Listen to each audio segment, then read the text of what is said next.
है guys, welcome back to Indira education centre. दोस्तों, आज हम पढ़ने वाले हैं 25 फरवरी के महत्वपूर्ण करंट अफेयर्स। दोस्तों, 25 फरवरी 2022 के जितने भी महत्वपूर्ण करंट अफेयर्स बने हैं उन सबको हमने कवर किया है।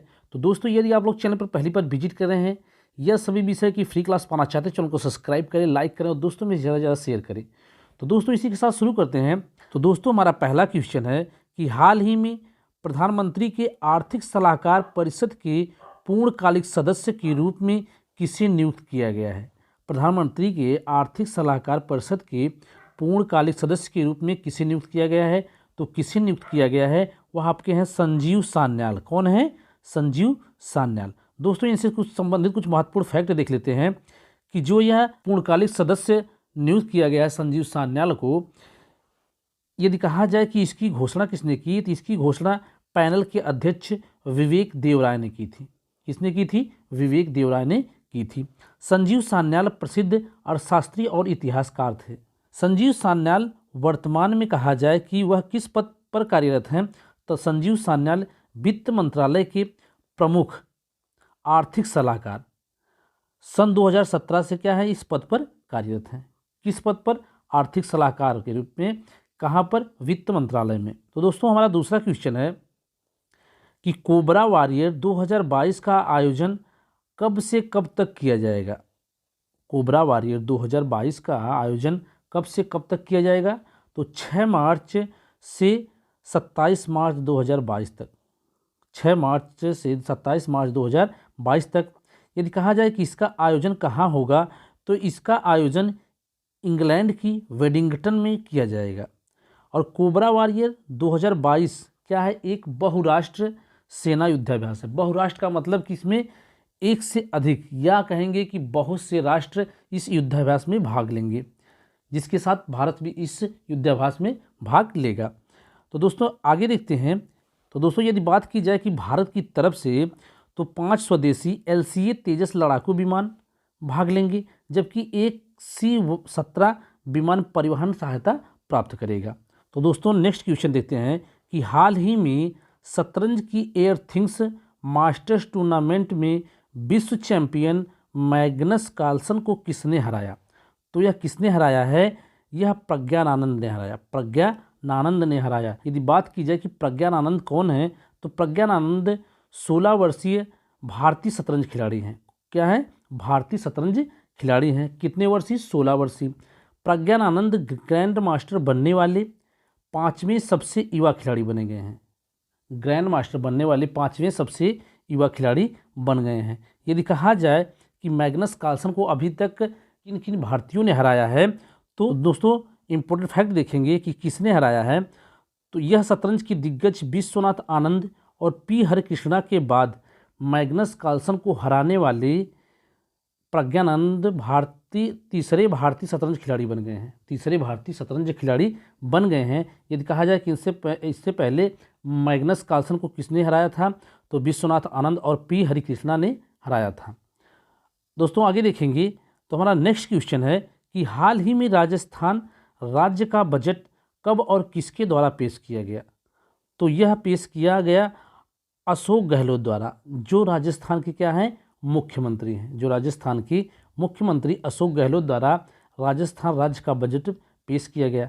कहा जाए कि यह कब पेश किया गया, तो बजट 2022-23 23 फरवरी 2022 को 23 फरवरी 2022 को मुख्यमंत्री अशोक गहलोत द्वारा यह बजट पेश किया गया। इसमें रोजगार और सेवा पर अधिक ध्यान दिया गया। जो राजस्थान का बजट पेश हुआ है, इसमें रोजगार और सेवा पर अधिक ध्यान दिया गया है। यदि कहा जाए कि गहलोत ने इंदिरा गांधी शहरी रोजगार गारंटी योजना के कार्यान्वयन और मुख्यमंत्री कृषक साथी योजना के लिए 5,000 करोड़ रुपए आवंटन की घोषणा की है, जो पिछले साल कितनी थी? 2,000 थी। जो पिछले साल 2,000 थी, इस साल उसको बढ़ाकर 5,000 करोड़ रुपए कर दिया गया है। तो दोस्तों, नेक्स्ट क्वेश्चन देखते हैं कि हमारा 5वां क्वेश्चन है कि 48वां खजुराहो नृत्य महोत्सव कब से कब तक आयोजित किया जा रहा है? 48वां खजुराहो नृत्य महोत्सव कब से कब तक आयोजित किया जा रहा है? तो यह 20 फरवरी से 26 फरवरी के बीच आयोजित किया जा रहा है। यदि कहा जाए कि इसका आयोजन कहाँ होता है, तो इसका आयोजन खजुराहो, जो कि मध्य प्रदेश में पड़ता है, यहाँ पर इसका आयोजन किया जाता है। नेक्स्ट देखेंगे कुछ महत्वपूर्ण फैक्ट। इस आयोजन के दौरान वर्ष 2019, 2020 और 2020-2021 के लिए प्रख्यात नर्तकों को राष्ट्रीय कालिदास पुरस्कार प्रदान किया जाएगा। और इस महोत्सव के दौरान मध्य प्रदेश राज्य रूपांकर कला पुरस्कार भी प्रदान किया जाएगा। तो दोस्तों आगे देखेंगे कि सार्वजनिक डोमेन में ग्रामीण कनेक्टिविटी, हमारा नेक्स्ट क्वेश्चन है कि सार्वजनिक डोमेन में ग्रामीण कनेक्टिविटी GIS डेटा किसके द्वारा जारी किया गया? किसके द्वारा जारी किया गया? तो वह किसके द्वारा? गिरिराज सिंह द्वारा। किसके द्वारा? गिरिराज सिंह द्वारा, जो कि क्या है? केंद्रीय ग्रामीण विकास और पंचायती राज मंत्री हैं, जो कि वर्तमान में केंद्रीय ग्रामीण विकास और पंचायती राज मंत्री हैं। तो दोस्तों महत्वपूर्ण फैक्ट देख लिया जाए कि इस डाटा में 8 लाख से अधिक ग्रामीण सुविधाओं के लिए GIS डेटा शामिल है। कितना? 8 लाख से अधिक ग्रामीण सुविधाओं के लिए क्या है? GIS डेटा शामिल है। आगे देखेंगे तो हमारा नेक्स्ट क्वेश्चन है कि हाल ही में आंध्र प्रदेश में किस उद्योग मंत्री का निधन हो गया? हाल ही में आंध्र प्रदेश के किस उद्योग मंत्री का निधन हो गया? तो वह कौन थे? मेकापति गौतम रेड्डी। मेकापति गौतम रेड्डी क्या है? उनका हाल ही में निधन हो गया है। यदि कहा जाए कि कितने वर्ष के थे, तो वह 50 वर्ष में, कहा जाए कि उनका निधन 50 वर्ष की उम्र में हो गया है। दोस्तों यदि कहा जाए कि ये इतने इम्पोर्टेंट क्यों हैं, क्योंकि ये आंध्र प्रदेश सरकार में उद्योग, वाणिज्य एवं सूचना मंत्री थे।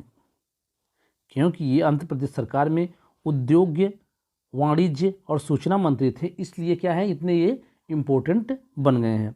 तो दोस्तों आगे देखेंगे, हमारा लास्ट क्वेश्चन है कि हाल ही में अंतर्राष्ट्रीय रबड़ अध्ययन समूह के नए अध्यक्ष के रूप में किसे नियुक्त किया गया है?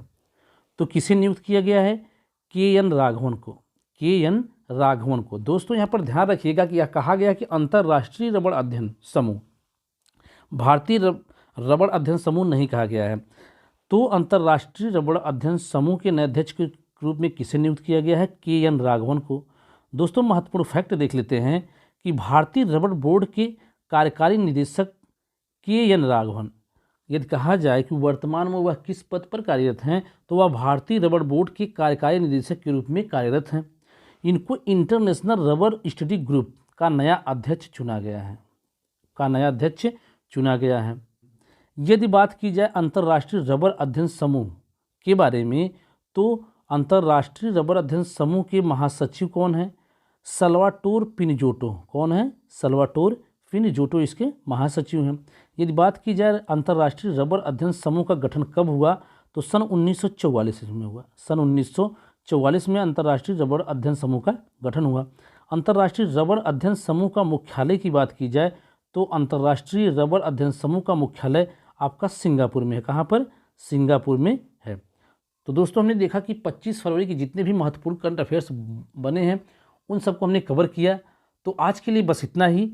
दोस्तों यदि आप लोग चैनल पर पहली बार विजिट कर रहे हैं या इसी तरीके से डेली करंट अफेयर्स की वीडियो चाहते हैं या सभी विषय के फ्री क्लास करना चाहते हैं, तो चैनल को सब्सक्राइब करें, लाइक करें, दोस्तों में ज़्यादा से ज़्यादा शेयर करें, बेल आइकन को जरूर दबाएं, जिससे कि वीडियो की नोटिफिकेशन आपको सबसे पहले मिलती रहे। तो दोस्तों कल फिर मिलेंगे नेक्स्ट वीडियो के साथ। जय हिंद दोस्तों।